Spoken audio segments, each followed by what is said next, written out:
Hi students, biology में केतन रावल के साथ सबका स्वागत है। हम कैंसर के बारे में स्टडी कर रहे थे, अबाउट कैंसर। तो हमने ये भी देख लिया था कि what is cancer, type of tumour है वो हमने देख लिया था, क्योंकि व्हाट इज़ कैंसर में हमने देखा था कि एक ट्यूमर हो जाता है सेल ग्रोथ करके। टाइप ऑफ ट्यूमर हमने देख लिए थे, कैसे कैसे ट्यूमर होते हैं। एंड देन इस ट्यूमर के बेस पे टाइप ऑफ कैंसर भी हमने देख लिया था। तो अगर टोटल मिला कि ये कहे तो हम क्या देख लिए थे, इटियोलॉजी ऑफ कैंसर के बारे में हमने देख लिया था। इटियोलॉजी वर्ड आपको पता होना चाहिए, अगर नहीं पता है तो आपको ढूंढना है, बराबर। तो इटियोलॉजी ऑफ कैंसर के बारे में हमने सारा देख लिया था कि क्या है डिसीज है ये। अब जो है हमें क्या देखना है कि उसका डायग्नोस कैसे करेंगे, हमको कैसे पता चलेगा कि ये कैंसर है। हमने देखा था एड्स के डायग्नोस के लिए एलिसा जो टेस्ट है वो हम करते थे, एंड देन हम एड्स का डायग्नोस करते। तो कैंसर को कैसे डायग्नोस करेंगे। अब आपको डायग्नोस करने से पहले आपको पता होना चाहिए कि ये डिजीज़ होता कैसे है। तो आपको पता है डिजीज़ कैसे होता है, सेल ग्रोथ। मतलब ये सेल जो है वो ज़्यादा अगर ग्रोथ कर दे तो ये डिसीज़ होता है। हमने देखा था कि कॉन्टैक्ट इनहिबिशन जो है वो यहाँ पे नहीं रहता। तो ये चीज़ हम कैसे पहचानेंगे कि ये जो ग्रोथ है वो नॉर्मल ग्रोथ नहीं होके किसका है, कैंसरस सेल का ग्रोथ है, बराबर। तो ये नॉर्मल जो सेल होता है इसका न्यूक्लियस एंड कैंसर सेल का न्यूक्लियस बहुत बड़ा होता है। नॉर्मल सेल का न्यूक्लियस छोटा होता है, कैंसर सेल का न्यूक्लियस थोड़ा बड़ा होता है। तो और ये तो एक बेसिक चीज़ें है, ऐसे बहुत सारी चीज़ें हैं जिससे हमें पता हो जाता है कि ये जो सेल है वो कैंसरस सेल बन चुका है। तो डायग्नोस हर कैंसर का एक नहीं है, हर कैंसर का डायग्नोस क्या है, अलग अलग है। बहुत ही कई चीज़ें और बहुत ही सारी स्टडी करने के बाद हमें पता चलता है कि डायग्नोस जो है वो मतलब ये जो टिश्यू है वो कैंसरस हो चुका है। अब आपको पता होगा क्यों ये डायग्नोस डिफ़िकल्ट है, क्योंकि ऑब्वियसली नॉर्मल बात है, कोई भी सेल अगर ग्रोथ कर रहा है, नॉर्मल सेल ग्रोथ और कैंसरस सेल का ग्रोथ है, तो पहले तो ये नॉर्मल ही दिखता है, तो उसको कैंसरस और नॉर्मल को डिस्टिंग्विश करना बहुत डिफ़िकल्ट है। आप समझ पाते हो, इसलिए उसका डायग्नोसिस भी अलग अलग तरीक़ों से और अलग अलग चीज़ों से होता है। तो हम जो है यहाँ पे देखेंगे कि कहाँ कहाँ डायग्नोस करते हैं, किस किस तरह से। देखो, कुछ चीज़ों के लिए डायग्नोसिस क्लियर है, मतलब कुछ कैंसर के लिए वही डायग्नोस होता है, कुछ कैंसर के लिए जो है वो अलग होता है। जैसे एक तो हम सेल बायोप्सी करते हैं, सेल बायोप्सी या कहूँ तो टिश्यू बायोप्सी हम कह सकते हैं उसको। What is meaning of biopsy, biopsy का क्या मतलब होता है। बायोप्सी का मतलब है आपकी बॉडी के टिश्यू में से अंदर नीडल डाल के, मतलब नीडल डाल के कुछ सेल को निकालना और फिर उन सेल की क्या करना, स्टडी करना। क्लियर हुआ, नीडल डाल के कुछ सेल को निकालना एंड देन उस सेल की स्टडी करना, उसको क्या है, सेल बायोप्सी या टिश्यू बायोप्सी कहते हैं। अब देखो, बाहर से नीडल डाल के आप अगर कुछ सेल को निकालो, जैसे मुझे यहाँ बायोप्सी करनी है तो नीडल डाल के सेल को निकाल दिया। अब पर अगर मुझे स्मॉल इंटेस्टाइन के ये इस पार्ट की बायोप्सी करनी है तो बाहर से नीडल नहीं डाल सकता मैं, मुझे क्या करनी पड़ेगी, एंडोस्कोपी। समझ में आया, स्मॉल इंटेस्टाइन में एंडोस्कोपी मतलब यहाँ मुंह से मुझे पूरे कैमरा के साथ अंदर जाना होगा, देन ये पार्ट की मतलब यहाँ से सेल लेके पूरा वापस आना होता, तो उसको क्या कहते हैं, एंडोस्कोपी। तो बायोप्सी बराबर ये टिश्यू का या सेल का जो पीस जो हम कट करते हैं उसको कहते हैं बायोप्सी। बायोप्सी कई बार ऐसे हो जाती, कई बार एंडोस्कोपी से बायोप्सी करनी होती है। तो एंडोस्कोपी प्रोसेस है जिससे बायोप्सी होती है, करना जो है वो हमें बायोप्सी ही है। अब बायोप्सी से कौन कौन से वो होता है, हर टाइप के कैंसर का थोड़ा बहुत जो है वो बायोप्सी से पता हो जाता है, बराबर। तो बायोप्सी से हर, क्योंकि बायोप्सी हम लेते हैं तो वही सेल का हम क्या करते हैं, स्टडी करते हैं। दूसरा एक स्पेसिफिक जो है वो है pups test, pups test, pups pipe कहते हैं, सॉरी पैप स्मीयर कहते हैं उसको, बराबर। पैप स्मीयर टेस्ट करते हैं और वो किसके लिए है, सर्विक्स के लिए। सर्विक्स जो है ये यूट्रस है, ये वजाइना है, और इसके बीच में एक ट्यूब जैसा स्ट्रक्चर है जिसको हम सर्विक्स कहते हैं। वजाइना एंड यूट्रस को क्या है, जोड़ने वाला जो ये ट्यूब जैसा स्ट्रक्चर है इसको क्या हम कहते हैं, सर्विक्स। अगर वजाइनल कैंसर है, यूट्रस का कैंसर है, या जेनेटल ऑर्गन का कैंसर है, तो यहाँ पे से सेल हम लेते हैं और इस सेल की स्टडी करते हैं, तो इसलिए उसको पैप स्मीयर या पैप्स टेस्ट कहते हैं, बराबर। इसको और क्या कहेंगे, साइटोलॉजिकल स्टैनिंग। साइटोलॉजिकल स्टैनिंग मतलब ये सेल निकालते हैं एंड देन हम सेल को क्या करते हैं, स्टैन करते हैं, जिससे हमें पता चलता है कि भाई कौन सा यहाँ है। तो हमने क्या देखा, दो चीज़ें देखी, एक क्या बायोप्सी देखा, आपको पता चल जाना चाहिए व्हाट इज़ बायोप्सी। दूसरा हमने पैप्स टेस्ट देखा, पैप स्मीयर टेस्ट, और ये सीधा पूछ लेते हैं कि पैप टेस्ट या पैप स्मीयर जो है वो कौन सी जगह पे या मतलब किस डिसीज़ के डायग्नोसिस में यूज़ होता है। तो आपको क्लियर पता होना चाहिए किसके डायग्नोसिस में होता है, ये कैंसर के डायग्नोसिस में। और अगर स्पेसिफिक सवाल पूछ डाला कि कौन से ऑर्गन का कैंसर के लिए है, तो ये कौन से ऑर्गन का कैंसर के लिए है, ये है सर्विक्स के कैंसर के लिए है, बराबर। तो ये किस पे डिपेंड है, मैलिग्नेंट स्ट्रक्चर के बायोलॉजिकल फीचर पे ये है डिपेंड कि कौन कौन से चीज़ें हैं, तो बराबर। अब देखो दूसरी और बहुत इम्पोर्टेंट चीज़ें जो है वो हमारे सारे, ये सिर्फ कैंसर के लिए नहीं है, बहुत अलग अलग चीज़ों के लिए भी ये पॉसिबल है। तीन हमारे यहाँ, एक तो सबसे पहले आपको अगर कोई प्रॉब्लम हो अंदर की, तो डॉक्टर कहते हैं आपको एक्सरे करवाना पड़ेगा। क्या करवाना पड़ेगा, एक्सरे। मतलब यहाँ पे हड्डी में मुझे लगता है कि यहाँ कोई प्रॉब्लम है, तो ये क्या करेंगे, एक्सरे करेंगे। एक्सरे यहाँ से पास होगा, उसको एक्सरे इज आयोनाइजिंग रे। अब ये आप मुझे ढूंढ के बताओगे कि आयोनाइजिंग रेज का मतलब क्या है एंड नॉन आयोनाइजिंग रेज का मतलब क्या है।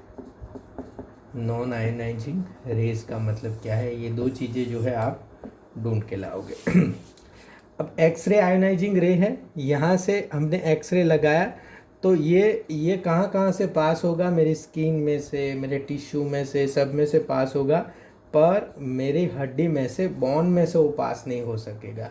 तो बोन में से पास नहीं हो सकेगा, तो बोन का स्ट्रक्चर हमें क्लियर कट दिखाएगा और इसके बीच में जो स्ट्रक्चर है इसमें से वो पास हो जाएगा। देन जो है बोन का स्ट्रक्चर हमें क्लियर दिखेगा और हमें पता चल जाएगा कि मेरे बोन में क्या प्रॉब्लम है और कौन सी जगह जो है उसकी चीज़ें काम नहीं कर रही। तो एक एक्सरे, एक तो हम पहले एक्सरे देखते हैं, देन जो है अगर एक्सरे से आगे जाते हैं या एक्सरे में अगर कोई हमें कुछ नहीं मिलता, तो वो सेम थिंग का डॉक्टर क्या कहते हैं कि आपका एक्सरे में कुछ नहीं आ रहा है, हमें सीटी स्कैन करना पड़ेगा। अब सीटी का मतलब है कंप्यूटेड टोनोग्राफी। कंप्यूटेड टोनोग्राफी, कंप्यूटेड टोनोग्राफी का मतलब क्या है। अब ये एक तरह का एक्सरे ही है, पर ये सीटी को हम क्या कहेंगे, 3D एक्सरे। 3D एक्सरे मतलब क्या, आपको पूरा ऐसा आयोनाइजिंग ऐसा चैम्बर होगा और यहाँ होगा टेबल, और इस टेबल पे से आपको यहाँ सुलाया जाएगा और यहाँ से पास किया जाएगा, और पास करते हैं आपको, जब पास किया जाएगा तो यहाँ पे जैसे कि ये आप हो, ये है टेबल, यहाँ पे आपको सुलाया जाएगा और ऊपर ऐसे चैम्बर होगा, बराबर। और यहाँ से आपके बॉडी के मतलब ऊपर से नीचे से हर पार्ट के एक्सरे लेंगे, थर्ड मतलब बहुत सारे एक्सरे लेंगे। अगर इसकी बात है तो इधर से एक्सरे, इधर से एक्सरे, इधर से एक्सरे, इधर से एक्सरे, बहुत सारी साइड से एक्सरे लेंगे। अब एक्सरे में क्या होगा, आपका सिर्फ एक ही साइड पे एक्सरे जाएगा, मतलब इधर की बात है तो यहाँ से ही आपका एक्सरे लेंगे। पर अगर सीटी स्कैन की बात है तो आपके 3D एक्सरे लेंगे, मतलब बहुत सारी जगह से, बहुत सारी साइड से आपके एक्सरे लेंगे, तो आपका जो पिक्चर है वो एकदम क्लियर हो जाएगा, बराबर। तो CT scan is nothing but 3D x ray, और बराबर। तो सीटी स्कैन में हम कौन से रे यूज़ करेंगे, एक्सरे ही यूज़ करेंगे, पर ये 3D एक्सरे है। तो ये आयोनाइजिंग हो गया।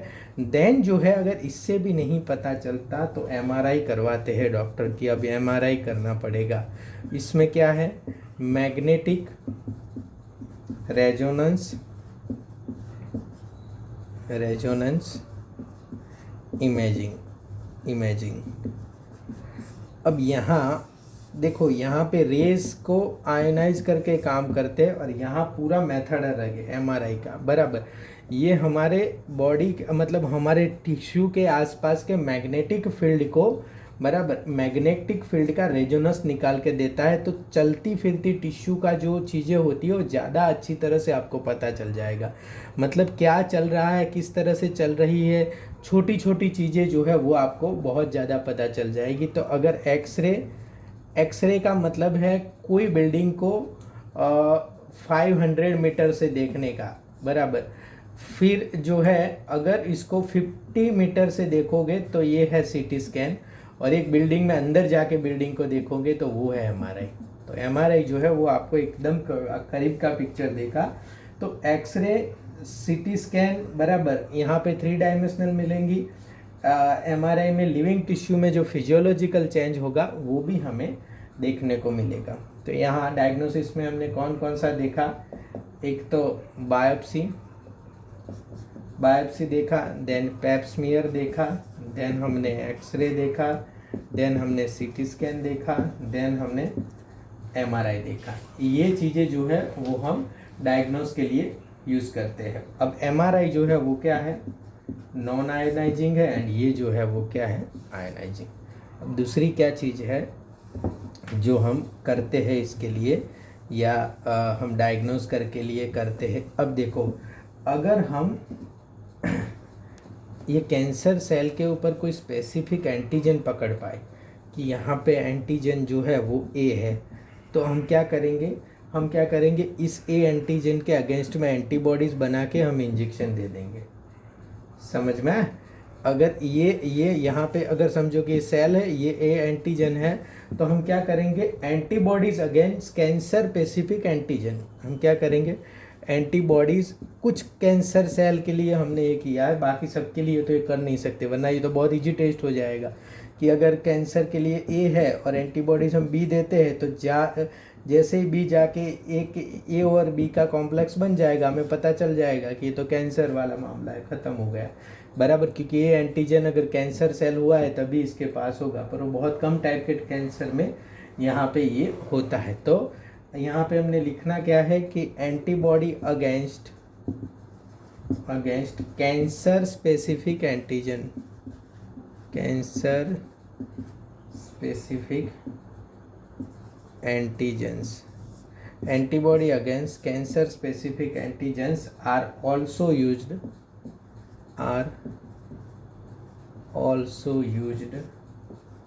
for detection of certain cancer, बराबर। कुछ कैंसर के लिए यहाँ पे एंटीबॉडीज यूज होती है। आपको क्लियर पता चल गया कि एंटीबॉडीज जो है वो किस तरह से यूज होगी, बराबर। अब यहाँ पे मॉलिक्यूलर बायोलॉजी के बराबर बहुत सारे इसमें इनहेरिटेड कैंसर मतलब जीन यूज होते हैं। अगर कोई स्पेसिफिक जीन पकड़ में आ जाए तो स्पेसिफिक जीन जो है वो कैंसर करते हैं। समझो कि ये जीन है AGCTGG करके, ये वाला जीन कैंसर करता है, तो हम मॉलिक्यूल बेस पे उसको DNA चेक करके देख लेंगे कि भाई इस टाइप का जीन यहाँ पे आया है, नहीं आया, या किस तरह की चीज़ें हैं, बराबर। दूसरा यहाँ पे आइडेंटिफिकेशन ऑफ जीन हो गया, बराबर। अब देखो यहाँ पे कुछ कार्सिनोजेनिक अगर इंडिविजुअल जो है वो कुछ कार्सिनोजेनिक चीज़ें लेता है, या ऐसी कार्सिनोजेनिक ससेप्टिबल चीज़ें हमको मिलती है कि ये इंडिविजुअल लेता है, जैसे कि टोबैको लेता है या फिर ये स्मोकिंग करता है, तो हम पता चल जाएगा कि पॉसिबिलिटी ऑफ लंग कैंसर जो है वो ज़्यादा है। तो ये सब क्या है, सारी चीज़ें डायग्नोस के लिए हम कौन कौन सी चीज़ें यहाँ पे यूज़ करते हैं वो, और डायग्नोस के लिए जो यूज़ करते हैं इसके बेसिस पे जो है हम इतनी टाइप की चीज़ें यहाँ पे होती है। अब देखो यहाँ पे अगर ब्रेस्ट कैंसर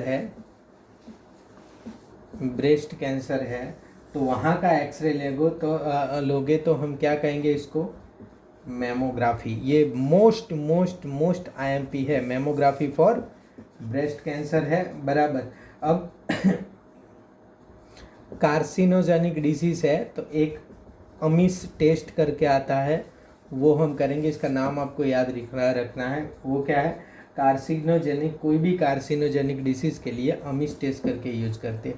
ये मेमोग्राफी आप याद करना, मतलब नॉर्मल एक्सरे होता है ब्रेस्ट का, पर मेमरी ग्लैंड का है तो इसलिए हम क्या कहते हैं उसको? मेमोग्राफी कहते हैं, बराबर।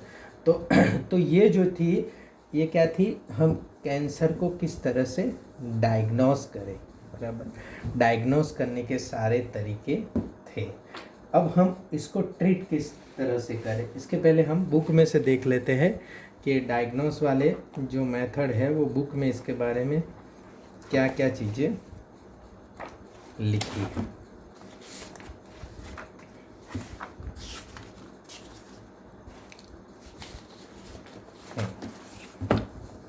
Cancer detection and diagnosis. Early detection of cancer is essential as it allows the disease to be treated successfully in many cases. Cancer detection is based on biopsy and histopathological study. Histopathological study मतलब histological मतलब related to tissue. आपका tissue से related जो चीज़ें हैं उसको क्या कहते हैं? हिस्टोलॉजिकल। और हिस्टोपैथोलॉजिकल मतलब जहाँ भी पैथोलॉजी वर्ड आए इसका मतलब है कुछ प्रॉब्लम है टिश्यू में। अगर डिसीज़ है, डिसीज़ रिलेटेड टिश्यू है तो उसको क्या कहेंगे? हिस्टोपैथोलॉजिकल। तो biopsy and histopathological studies of the tissue and blood and bone marrow test for increase. अब बोन मैरो की बायोप्सी करेंगे तो आपको क्लियर होना चाहिए कि कौन से कैंसर के लिए बोन मैरो की बायोप्सी करेंगे। ऑब्वियसली किसके लिए? ल्यूकेमिया। क्यों ल्यूकेमिया? क्योंकि वो ब्लड कैंसर है, इसमें बहुत सारे WBC बढ़ जाते हैं। बोन मैरो की बायोप्सी करेंगे, पता चल जाएगा वो हो इतने सारे WBC प्रॉब्लम है, बोन मैरो का कैंसर है। Increase cell of counts in the case of leukaemias. In biopsy a piece of the suspected tissue cut into a thin section, it stand and examined under microscope। तो इसको क्या कहेंगे? Histopathological study. किसकी study हो गई? Tissue की। कौन से टिश्यू की? डिसीज वाला या सस्पेक्टेड टिश्यू की? बायोपैथोलॉजिस्ट। अब ये हो गया बायोप्सी वाला।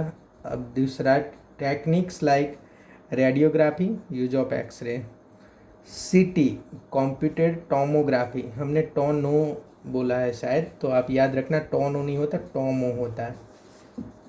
यस, ये सुधार लेना गलती। Tomography and MRI magnetic resonance imaging, इसको हमने वही बोला, are very useful to detect cancer of the internal organs. Internal organ के कैंसर को डिटेक्ट करने में यहाँ हमें पता चल जाएगा। Computed tomography uses x ray to अब यह computed tomography uses gamma ray, alpha ray, beta ray, ऐसे आएगा। और आप बराबर याद रखना वो एक्सरेज को ही यूज़ करता है to generate 3 dimensional image of the internal of an object. बराबर, ऑब्जेक्ट के अंदर जो है 3 डायमेंशनल इमेज जो है वो जनरेट करेगा, और एक्सरे जो हो वहाँ हमारा होता है वो 2 डायमेंशनल होता है। MRI uses strong magnetic field and non ionizing radiation. X ray वाला आयोनाइजिंग रेडिएशन है, और ये दोनों का डिफरेंस आपको ढूंढना है। Non ionizing radiation to accurately detect pathological and physiological changes in the living tissue. Antibodies against cancer specific antigen are also used for detection of certain cancer. Technique of molecular biology can be applied to detect genes in individuals with inherited susceptibility to certain cancers. Identification of such genes, बराबर, ये jeans मतलब ऐसे jeans जिसको cancer होता है। देखो, antibodies against cancer specific antigen हो गया, also use for detection of certain cancer. Techniques of molecular biology, अगर समझो कोई इंसान को कैंसर है और इसकी हर हेरिडेट मतलब पापा को भी, दादा को भी कैंसर, उनके बेटे को भी कैंसर, उनके बेटे को भी कैंसर, और उनका एक जीन मिल रहा है जो सबसे अलग है, तो हमें क्या पता चलेगा कि ये वाला जीन अगर किसी में है तो एक बार देख लें कि इसमें भी कैंसर होता है, तो हम कैंसर रिलेटेड जीन पकड़ लेते हैं। Apply to detect genes in individual with inherited susceptibility to certain cancer. Identification of such genes which predispose an individual to certain cancer may be very helpful to prevention of cancer. बराबर, मतलब इसे रोक सकते हैं cancer. अगर ऐसा gene है तो हम उसको बोल देंगे कि भाई ये जीन है, तुम्हारे में कैंसर होने की संभावना बहुत ही ज़्यादा है. सच इंडिविजुअल में be advise to avoid exposure to particular carcinogens. हाँ, ऐसे लोगों को पर्टिकुलर कार्सिनोजन से दूर रहना चाहिए, क्योंकि हमने जीन देख लिया, हमें पता चल गया कि भाई इसको कैंसर होने की संभावना बहुत ज़्यादा है, क्योंकि इस तरह के जीन वालों को कैंसर होता है. तो हम क्या कहेंगे, भाई तुम कार्सिनोजन से अलग रहो, टोबैको है या स्मोक है तो इन सब चीज़ों से अलग रहो, to which they are susceptible. Clear हो गया. तो ये क्या था, ये था कि भाई कैंसर का डायग्नोस कैसे होता है. अब इसकी ट्रीटमेंट कैसे होती है, कैंसर की ट्रीटमेंट कौन कौन से लेवल पे होती है और क्या ट्रीटमेंट होती है. तो treatment of cancer, treatment of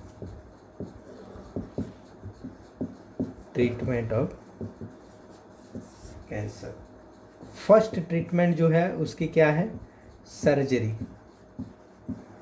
एकदम बराबर बात है. अगर यहाँ पे कैंसर का ये डेवलपमेंट हुआ है तो इसको इस पार्ट को रिमूव कर दो, तो ये क्या हो गई, सर्जरी हो गई. देन सेकंड अगर कोई है, बराबर, removal of entire cancerous tissue, बराबर, तो ये सर्जरी हो गई. सेकंड जो है वो रेडियोथेरापी. अब रेडियोथेरापी क्या है, रेडियोथेरापी अब इस पे एक्सरे जो है, एक्सरेज विच डिस्ट्रॉय रैपिडली ग्रोइंग सेल, यहाँ पे रेडियो एक्टिव चीज़ें हम देते हैं और जिससे रैपिडली ग्रोइंग सेल हो उसको हम मार डालते हैं. दूसरा हम क्या करते हैं, रेडियो आइसोटॉप भी यूज़ करते हैं. इसको बराबर ध्यान रखना, रेडियो आइसोटॉप्स भी हम यूज़ करते. हम रेडियो आइसोटॉप्स मतलब क्या है, ऐसे सेल जो बहुत ज़्यादा रैपिड ग्रो करते हैं, तो अगर हम पानी में या किसी में भी मिला के रेडियो आइसोटॉप्स को पी जाते तो वो रेडियो आइसोटॉप वही सेल पे जाके चिपक जाते हैं. बराबर, हमने उसको मार्कर कोई दिया होता है तो वही सेल पे जाके क्या है, वो रेडियो आइसोटॉप चिपक जाते हैं. तो हमें पता चल गया कि बॉडी में कहाँ कहाँ ऐसे सेल है. फिर हम क्या करते हैं, फिर हम एक्सरे से देखते हैं तो ये वाले जो है वो हमें लाइट में, जैसे रेडियम की लाइट होती है ना, इस तरह से वो लाइट होती है.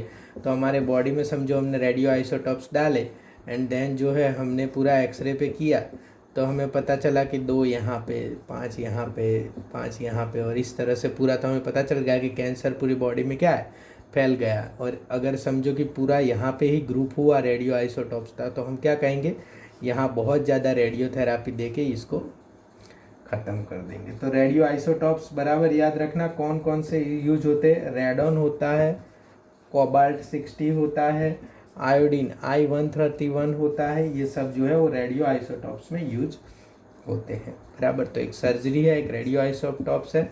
एंड देन तीसरी जो है वो है क्या है, कीमोथेरापी. कीमोथेरापी बहुत मुश्किल है और कीमोथेरापी के जो राउंड है वो बहुत लोगों को बहुत ज़्यादा मुश्किल होते हैं. बराबर, कुछ एंटी कैंसर ड्रग जो है involves administration of certain anti cancer drug. कुछ एंटी कैंसर ड्रग जो है वो देते हैं इसमें. बराबर, और वो क्या करता है, डीएनएस. अब देखो सेल के ग्रोथ को रोकना है तो क्या करेगा, यहाँ न्यूक्लियस के अंदर डीएनए सिंथेसिस को इनहिबिट करेगा. डीएनए सिंथेसिस इनहिबिट होगा तो ये सेल जो है वो ग्रोथ नहीं करेगा. तो इस तरह से और हमें एक याद रखना है कि सारी जगह पे ये ना काम कर दे, टारगेट सेल पे ही काम जाके करे. सबसे बड़ा कैंसर की दवाई में प्रॉब्लम यही है कि टारगेट सेल पे जाके करे.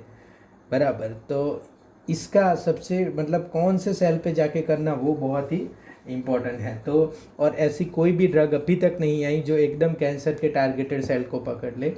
कई बार हेल्दी सेल को भी थोड़ा बहुत नुकसान तो ये पहुंचाते ही है. बराबर, अब क्या कहते हैं, नॉर्मल सेल को भी टॉक्सिक होते हैं, नॉर्मल सेल के लिए भी ये टॉक्सिक होते हैं एंड कैंसरस सेल के लिए भी ये टॉक्सिक होते हैं. तो कई बार नॉर्मल सेल को भी तोड़ देते हैं. बराबर, तो इसीलिए उनकी साइड इफ़ेक्ट आती है. क्या आती है, हेयर लॉस आती है, कई बार जो है एनीमिया होता है, बराबर। और एक वीड होती है जो कैंसर के लिए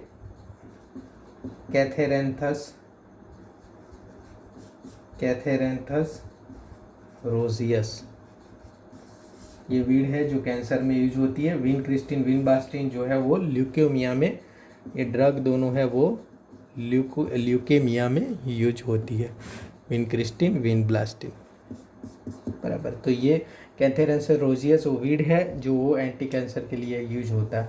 एक दूसरी टाइप की ट्रीटमेंट है, और दूसरी टाइप की ट्रीटमेंट क्या है? इम्यूनोथेरापी है। क्या है? इम्यूनोथेरापी। हमारी इम्यून सिस्टम को हम इसी तरह से एक्टिव करें कि जिससे क्या है, वो कैंसर के सेल को मार दे। वो क्या करे? कैंसर के सेल को मार दे। और इसके लिए हम जिसको यूज़ करते हैं उसको क्या कहते हैं? बायोलॉजिकल, याद रखना, response modifier, biological response modifier. अब यहाँ पे हम क्या करते हैं, किसका यूज करते हैं? अल्फा इंटरफेरॉन का। क्या कहते हैं?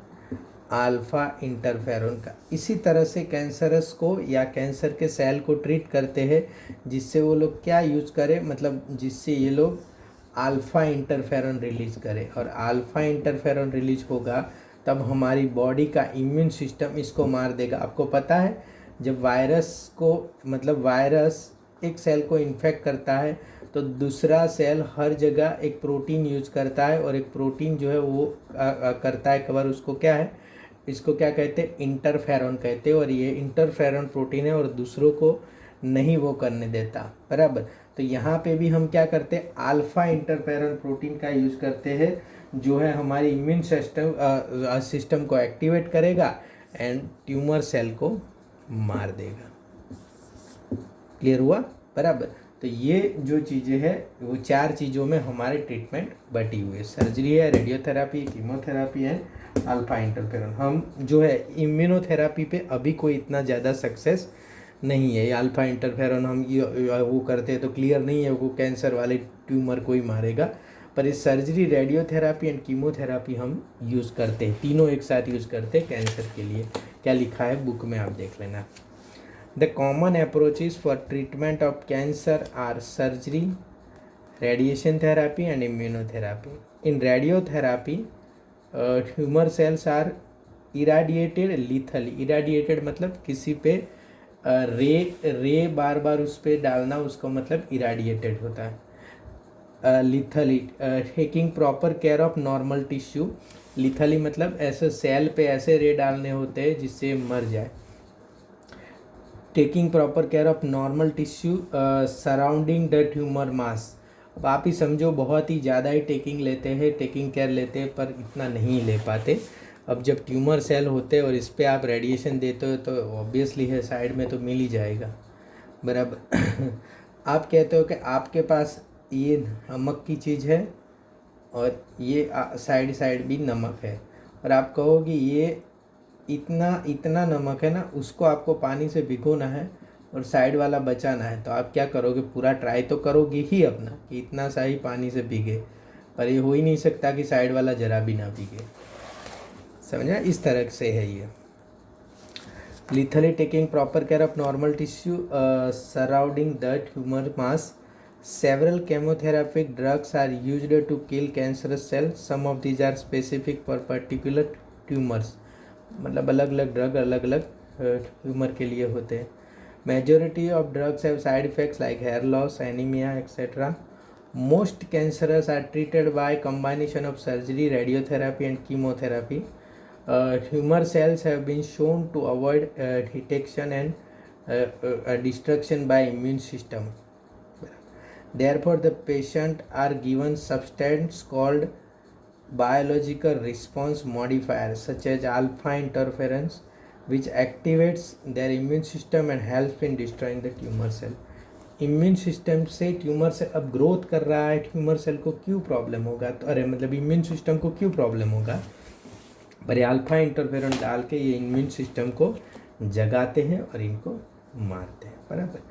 तो ये कैंसर था। यहाँ पे जो है हमने एड्स एंड कैंसर जो है वो क्लियर कर दिया। अब इस चैप्टर का लास्ट टॉपिक जो है हम कहते हैं ड्रग एंड अल्कोहल एब्यूज़, वो बाकी है जिसको हम आगे स्टडी करेंगे। Thank you friends, thank you very much.